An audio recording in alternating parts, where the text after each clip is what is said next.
Hi, I'm James. And I'm Antony. And this is Words and Numbers. Brought to you by the good people at CACI, the Center for American Culture and Ideas. Ant, what's new and exciting in your world this week? I want to address a couple of emails from our listeners. First off, Paul Lutz writes, and he says, "Let me start by saying I agree and appreciate that you can recognize we are becoming better off in comparison to our parents and grandparents. But you missed a very big problem. Many of the generations before us worked off of one household income. In order for us to maintain our standard of living, it is taking double the work as both parents have to provide as much as one person could before." There are two ways to address this criticism. The first is to look at the number of workers per household, and census actually gives us data on this. Among households in which at least one person works, the average number of workers per household today is 1.7. In 1980, 44 years ago, it was 1.7.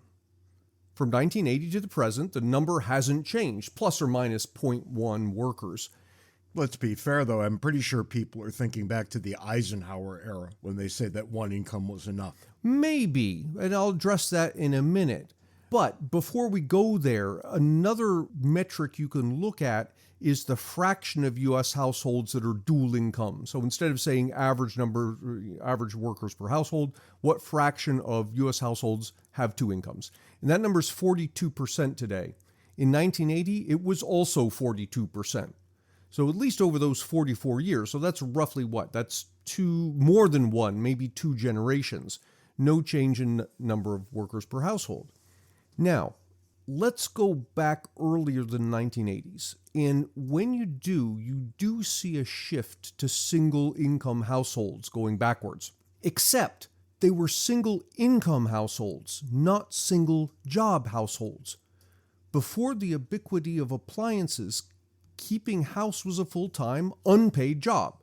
So you're washing dishes, you're largely doing them by hand. You're washing clothes, you're largely doing them by hand. Beating rugs over a laundry line rather than vacuuming, hand sewing clothes, cooking from scratch, right? There's no microwaves, there's very little in the way of prepackaged food. In 1940, many U.S. households had no plumbing, which meant fetching water on top of all the other chores. And on top of all of this, there were almost twice as many people per household in the early 1900s as today, which makes the 1900s homemaker's job even more difficult. So what really changed between the, let's say, 1800s, early 1900s and today isn't that we've become dual job households, but that the person who wasn't being paid back in the 1800s is being paid today. And that's an argument that we're far wealthier today than in the past. I would also add that these are choices we've made, right? We've decided that we would like to have two incomes. Yeah. Do you need two incomes is another question entirely. And generally speaking, you don't. How do I know this? My family lived on one income for almost the entire time my children were in the house. Yeah. Now, you have to give up a lot of stuff, but you're not going to die. Had to give up a lot of stuff. And to be perfectly clear about this, I wasn't a rich man. I was making probably less than the median household income. And we're still able to have a pretty solid life. I want to look at another email from Brian Keith. And this one we may have to revisit, in fact, maybe devote an episode to. Brian says, "I listened to your most recent episode, and you bemoan the fact that the executive branch is making rules with the full force of law. My understanding of the recent SEC versus Jarchesi case is that Jarchesi wanted a trial in court but received an administrative law hearing." Now, I looked up the Jarchesi case, and apparently what happened, this involved some accusation of fraud on the part of Jarchesi. The SEC is making this accusation, and the SEC is an agency under the executive branch. This is an agency that's making rules, that is, in effect, making law, as opposed to Congress making law, and it's part of the executive branch. So now we've got the executive branch making law, and under whatever rules Jarchesi supposedly fell afoul of, his case is not heard by a court with a jury, but rather by an administrative law hearing. Now, I don't know the details of what an administrative law hearing is, but I gather this is also something under the executive branch. So all of a sudden, we've got an example here of taking our government that's supposed to be composed of separation of powers, the executive branch that enforces the law, the legislative branch that makes the law, and the judicial branch that interprets the law, and we're putting all three of those functions under a single branch. Right. This is a fascinating thing that I would love to explore further. I know very little about this, but it smells horrible. This has been true for like 80 years. Yeah, you've said that, and I'm aware that it's been true for a long time. But I think it's something that the public needs to become more aware of. You know, we're taught all the way from grade school that the wonderful thing about our government is the three branches and the separation of powers. Maybe not so much. If the public doesn't know this, they haven't been reading things like newspapers and magazines. Yeah, but no, hang on, because you read this, and even with my level of knowledge, which, isn't expert, but it's probably a little bit more than the average person when it comes to these things, I would read this, and I would read administrative law hearing and think, okay, well, that's got something to do with the courts. His case is being heard. Not realizing that this has nothing to do with the judicial branch. It's being heard under the executive branch. So too with the SEC making its rules, right? You don't realize, I guess most people don't realize, that the SEC or any agency is capable of making what is in effect law external to Congress. Everywhere you look, you see a government that's gotten out of control and people don't even realize it. But in a self-governing republic, the people are the ultimate check on power. And if they have decided not to bother, well, this is what's going to happen. And it did happen so long ago that nobody now is even alive, mostly, when it did. We tend to think of people who aren't engaged in the whole political process as being people who don't vote. And I would imagine not voting is probably the least of the things that would indicate someone who isn't involved in the political process. Much more important is being aware of what's going on. And pushing back when the government takes away your rights. But when you don't, they just keep right on taking. Yeah. Speaking of the government you deserve, I want to bring our attention out to California. Do you know what happens tomorrow in California, Ant? No idea. The minimum wage for fast food workers goes into effect. The new minimum wage increase for $20 an hour. $20 an hour? If you work in a fast food establishment that has more than 60 restaurants nationwide, and for some reason doesn't sell bread at least to the order of a half-pound loaf. Because apparently, if you work in a fast food restaurant that also sells 1/2 pound loaves of bread, then you're different and special. I wonder, who is it that was lobbying for that? Rumor has it that it was Gavin Newsom's old pal who runs, what the hell's the name of that soup restaurant that also sells bread? How about that? And he wanted an exemption. Yeah, but apparently it didn't work, right? There was a lot of scuttlebutt at the time that was, in fact, the reason. But for whatever the reason down the road, it didn't cover that restaurant. I wish I could remember what restaurant that was at this time. But you can imagine how often I go out for fast food soup. While you were talking about that, I was just looking up the number, average weekly earnings. If you take all employees and divide by 40 hours, the average for everyone is about $30 an hour. This $20 an hour minimum wage is all of a sudden bumping up close to the average for everybody. Well, and the absolute minimum wage in California is over 16. So this is considerably over that. Yeah, of course, it's California. Now they will wonder why nobody can meet the cost of living. But a couple of things have been happening, maybe even three, as I think about them. First, fast food establishments are saying, honest folks, we have no option but to raise our prices. You're right. Yeah. Well, who could have predicted that? But wait, there's more. They're also saying we're probably going to have to start laying off a whole lot of employees. Yeah. Which means they're going to start shutting down at certain points during the day when business is light. Mm-hmm. Right? If your employees cost you more, say from the 10 a.m. to 11:30 a.m. slot than the restaurant makes, you're better off shutting down for that hour and a half. But there's something way more interesting that I saw as I dug through this story. Who do you think the first group of workers are that all the restaurants are laying off? Well, let's say it would be young people, right? Nope, you're looking at it incorrectly. Think about job type. Oh, well, it's guys who are taking the orders, right? It is not. It is the delivery drivers. Oh, they can offload that. Of course. That's right. And they have offloaded that. There are any number of companies out there, DoorDash, right, things like this, who are going to every restaurant and picking up the food and delivering it. Right. You don't need to pay somebody. Your customers will find their own way to get that food delivered. Isn't that something? And you start to think about the ripple effect that that's going to have. A bunch of people are going to lose what would have been $20 an hour jobs, and then they're going to have $0 an hour jobs.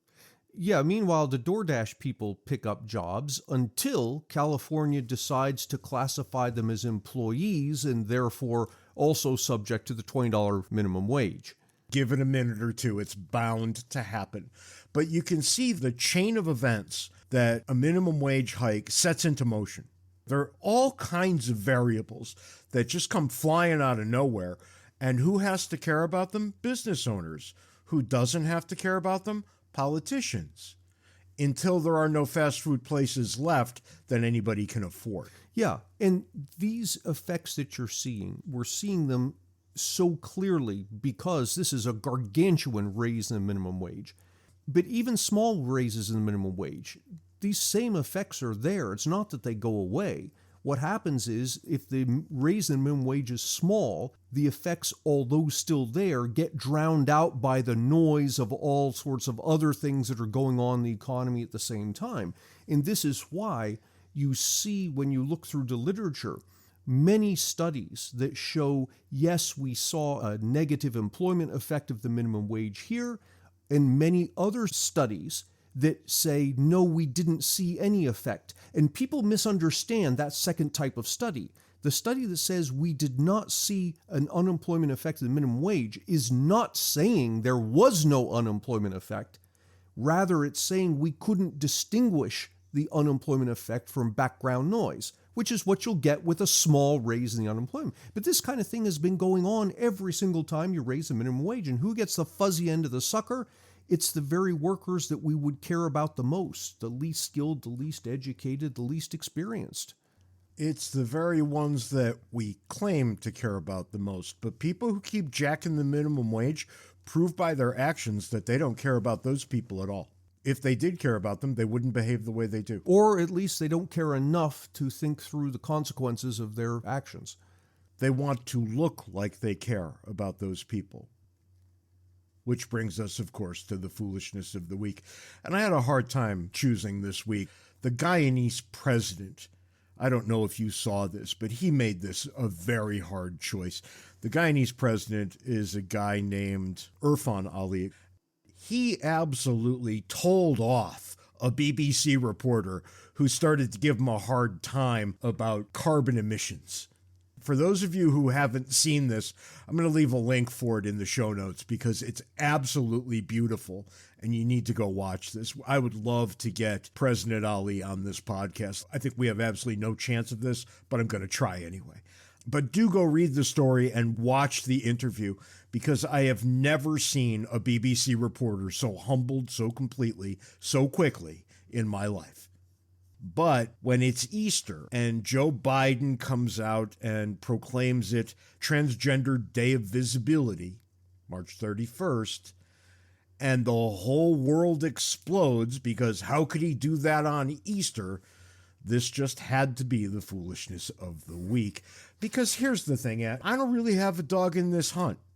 But when the Transgender Day of Visibility is on March 31st every year, since 2009, claiming that it's somehow a big deal when it happens on Easter Sunday, March 31st, 2024, just rings a bit hollow, don't you think? I didn't even know this was a thing. You should be on Twitter more often because everybody is claiming today that Joe Biden hates Christians. How do we know this? Transgender Day of Visibility on Easter. Lots and lots of people do see how this matters, and they have lost their collective minds, not the least of which was Donald Trump, who couldn't wait to point it out. They must have had this bullet in the chamber for 6 months. Somebody must have looked this up last year and said, oh boy, on Easter we can get him thusly. I don't know anything about this, the Transgender Day. That it coincides with Easter is neither here nor there. It is what it is. It's probably the case that Biden's PR people just tripped up. If it's always on the 31st and then they said, not this year, it's not Easter, now the transgender people are going to be at your throats, right? There's no winning here. There is one way to win, which is you don't make a big deal about anything.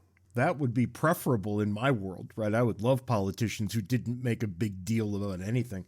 But it doesn't change anybody's enjoyment of Easter regardless of what the President of the United States does. No. Easter should be the same for them no matter what he says, good, bad, or otherwise. As much as I loved the Guyanese president telling off the guy at the BBC, this was just more foolish than anything that could have come out of a BBC reporter's mouth. For one-stop shopping for all things James and Ant, visit our website, wordsandnumbers.org. We give a special shout-out to our Patreon sponsors who help us keep the lights on. If you'd like to contribute, go to patreon.com/wordsandnumbers. Which brings us to what we came to talk about today, which is kind of an odd mixture of economics and pop culture. The price of food and beer at ball games. I wrote an article about this for my employer, the American Institute for Economic Research, last week for opening day, and it kind of took off. So we decided to talk about it a little bit here. It's kind of interesting how much beer and a hot dog cost at the major league ballparks, don't you think? What caught my eye is you said 100 years ago a hot dog would set you back a dime. A dime, yeah. Which is, and I haven't checked your math, but you're saying that's a touch north of $1.80 in inflation adjusted. Yeah, which probably sounds about right. If the inflation adjusting calculators that are found everywhere online are to be trusted, and I think generally they are, then that's right. You're at about $1.80, which, oddly enough, is about what you might pay for a hot dog at a bowling alley in the Midwest. Yeah, I was going to say, I mean, I don't know.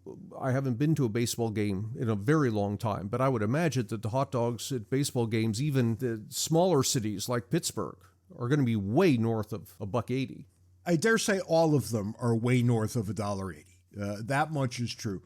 How north? Well, that's another question entirely.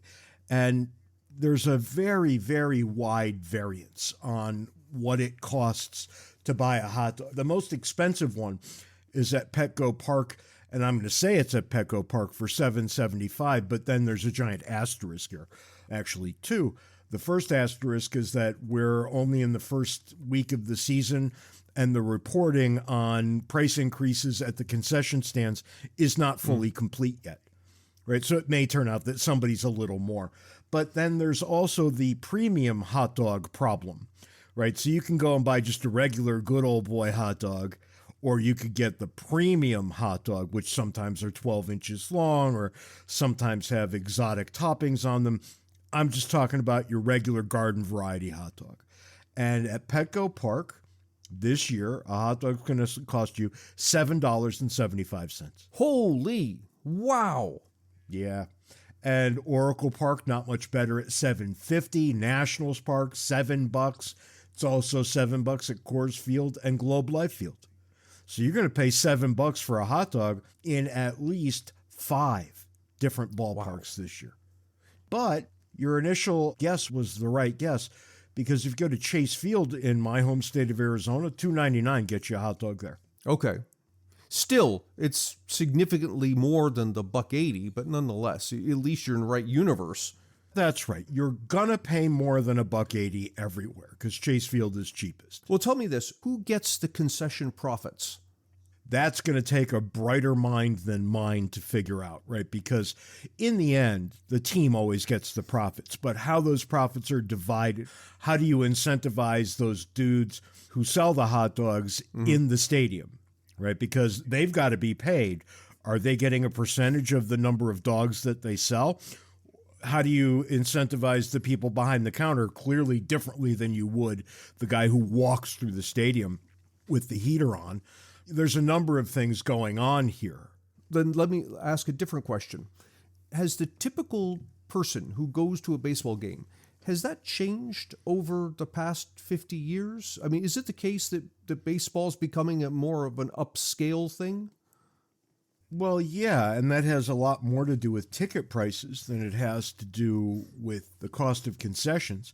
And let's get to ticket prices in a minute, because there's a beer side of the equation here, too. All right, let's do the beer side first. The beer side is perhaps even more interesting than the hot dog side, because the most expensive beer in the major leagues is in, of all places, Washington, D.C., $14.99. And this is not some shishi imported beer, right? This is like Bud. Oh, no. Yeah, no, this is the same crap beer that you're going to get at all the other stadiums. So $14.99. Orioles Park is second, $4 in the rear, $10.99, and then $10.50, $10.50, and $10.49 at Guaranteed Rate Field, Fenway, and Wrigley, respectively. On the other side, on the cheap beer side, don't you know, Coors Field. Of course it's Coors Field with the cheapest beer. $3. $12 difference in a beer. You can buy 5 beers at Coors Field for what you would get for 1 beer. Yeah, I'm going to argue there's a confound there. Well, sure there is. It's Coors Field. Well, apart from anything else, it doesn't want its name associated with a $14 beer. Oh, God, no. But then you can go to Toronto at the Rogers Center, and this is one of my favorites. There, a beer costs $4.44. And I thought, the hell's up with that? And then, of course, it does. You have to convert from Canadian dollars to U.S. dollars. Right. Yeah, that's right. Yeah.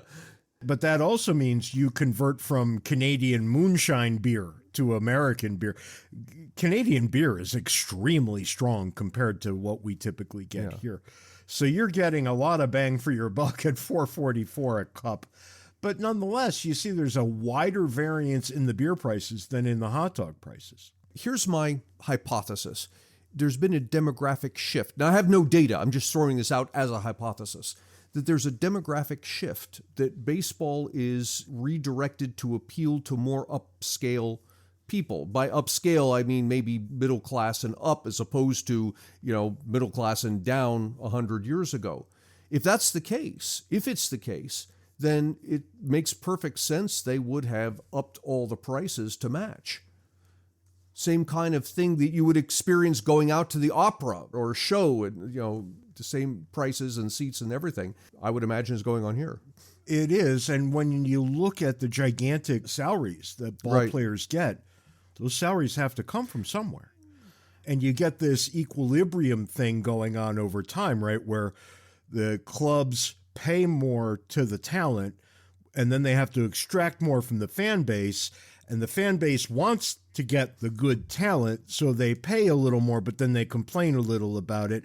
And what does the club do the next year? They go out and they pay more for better talent, and so on and so forth. And before you know it, the ticket price this year, the average ticket price, is up to about $69. Yeah, and it's not just the talent, it's the stadium itself with the tiered seats and the billboard business and all the technology that's going on in the background. I imagine they've got a whole army of people handling just the video and audio business that's going on. All that stuff's very expensive. They've got even more people checking tickets as you walk in. Yeah. There is no shortage of people at the ballpark who are working at the ballpark. And you have to realize that you got to pay for all those things. Last time I went up to Fenway Park, parking was like $30, $40. There's nothing cheap about going to certain ballparks. I remember when we went to childbirth classes and the crazy hippie lady who was running them said, "I want you to picture your happy place." I pictured Fenway Park. Right. That's the happiest place on earth. But it's expensive, comparatively speaking. Now that I live in Arizona, I can go see a ball game for a fraction of the cost of seeing one at Fenway. And the same is true of Dodger Stadium in California and Wrigley in Chicago. These are really, really expensive places to see a game. Dodger Stadium is the most expensive. I think it was $119 for the average ticket price. The good seats are way more than that. I remember, because Fenway Park is my happy place, I always wanted to see a game from on top of the Green Monster. Those are relatively new seats. They didn't exist when I lived back east and I was going to Fenway all the time. And I looked up what it would cost to see opening day from the Green Monster seats, and those seats were $500 each. I don't know how anybody can afford that. I mean, that's crazy. This phenomenon that you're describing with the rising prices, are we seeing it in other sports? Football, hockey? Is it doing the same kind of thing? Yeah, it's worse. Really? Well, there's 162 games in the baseball season. I see. Right? There's, 17 in football, and I think 80 some. I'm not a big fan of NBA basketball, but I think it's 82, 84, something like that. So you've got a lot more baseball games where the teams can recoup the cost. They're not as reliant on a single game. An NFL team has got 8 or 9 games at home every year, and that's it. A baseball team, well, they've got 81, 10 times the number of days at the park. That doesn't make the cost any less prohibitive for the people who are on the fringe, but there are incredibly good deals in the major leagues. And I'll just give you 2. In Chicago, where you could go see the White Sox, admittedly a terrible Major League Baseball team, you can get $3 seats. Well, all right, hard to argue about that. In 1985 and 86, when I was going to Fenway, bleacher seats at the time were $4. That was 40 years ago. You could also go to Camden Yards in Baltimore, probably the first of the great new ballparks, and you can get a seat there for $11. Every game? No. Every seat? No. But there are times when you can get in for those kind of prices. You can go see a ball game for less than you could go see a movie. Yeah, I was about to say your 1980 quote of $4 was about what I recall movie tickets being back then. You're exactly right, because I could go to the movies for $4, so I could go to Fenway for $4.50. And the extra 50 cents never entered into it. I was at Fenway instead of the movies every single time I had the chance. Look, on one hand, if you want the average ball game experience, you're going to pay for it. If you want the upper crust ball game experience, you're really going to pay for it. But if you're willing to take any seat that'll get you in the door, you can probably get in. And then, if you think about the cost of a beer and a dog, the average cost for all major league parks, $12.50. So if you take the cheapest seat to get in and you're at about $12.50 for a beer and a dog, you could probably afford that no matter where you live. I look at what it costs to park a car to go see a Patriots game in Foxborough, Massachusetts. It'll cost well over $100 to park your car. Yeah, I believe that. I could be into a ball game with concessions for half that and then some. Maybe I can get 2 or 3 people in. The cost of a family of 4, the average cost to go to a ball game, is $140 for 2024. That's a little more, I think, than most families would like to spend. But once or twice a year, I bet most families would spend it. So what does entertainment cost becomes your question. And when your cable bill, the average cable bill, I think, is well over $100 a month right now. Is $140 that much to go out for a night of live baseball? I don't know. I guess only baseball fans can decide. I'll refer listeners to one of our episodes from, I guess it was maybe 6 months ago now. We talked about price discrimination. It's those shishi expensive seats that are actually subsidizing the cheaper ones. Yeah, and thank God for them, right? For every fool that goes and pays $3,000 to sit at a baseball game, a whole bunch of people can spend $12 and go see the same game. Right. Am I going to be that first row right over the dugout? No, I won't be. I will likely never be the first row over the dugout.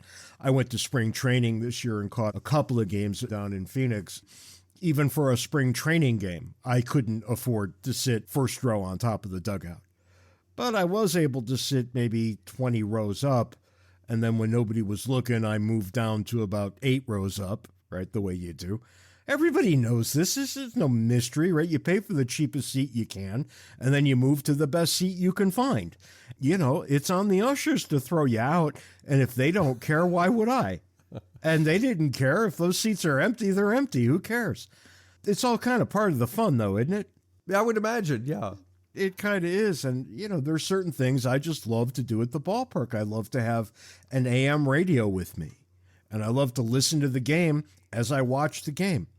I tell you, I've only been to a couple of baseball games, and they're like the only sports things I've ever been to. And I was actually more interested in all of the ancillary stuff that was going on. I mean, the game was interesting enough, but the other stuff, like the people, you know, sneaking down to get into the better seats or whatever it is, anyone who wants to study human behavior, go to a ball game. There's all sorts of really interesting stuff going on. And if you want fun, interesting, ancillary stuff, go to a minor league ball game. Typically, once every game, all the kids in the stands get to go run the bases on the field. There's a gigantic hot dog race. They throw T-shirts and hot dogs up into the crowd. There's all kinds of stupidity at minor league ball games that you don't really get at major league games. You know, it's designed to hold your interest, to make you want to come back. And a minor league game is dirt cheap compared to a major league game. If you say that major league ball is too expensive, and I can understand that it may be, especially if you live in Los Angeles or New York, right, or Boston, well, go find a minor league park. Have the time of your life there. Does it have to be the best baseball in the world to be good baseball? It does not. And, you know, here in Tucson, we've got any number of spring and summer leagues, and I go see all of them every time I get a chance. Can I ever tell you who the players were? No. Not in a million years. Does it matter at all? God, no, in the same million years, it doesn't matter at all. I'm at a fantastic park. They tend to have a little more breathing room, right? So there's not somebody sitting right on top of you. The concessions are so inexpensive that you can afford whatever you want. This is a great night out. There's something so originally American about baseball that I don't really care what it costs. You know, once or twice a year, I'm going to go. And that's all the time we've got this week on Words and Numbers. Until next time, send us email, wordsandnumberspodcast@gmail.com. Try to be nice to one person who doesn't deserve it. Till next week, can't take it easy. See you next week, James.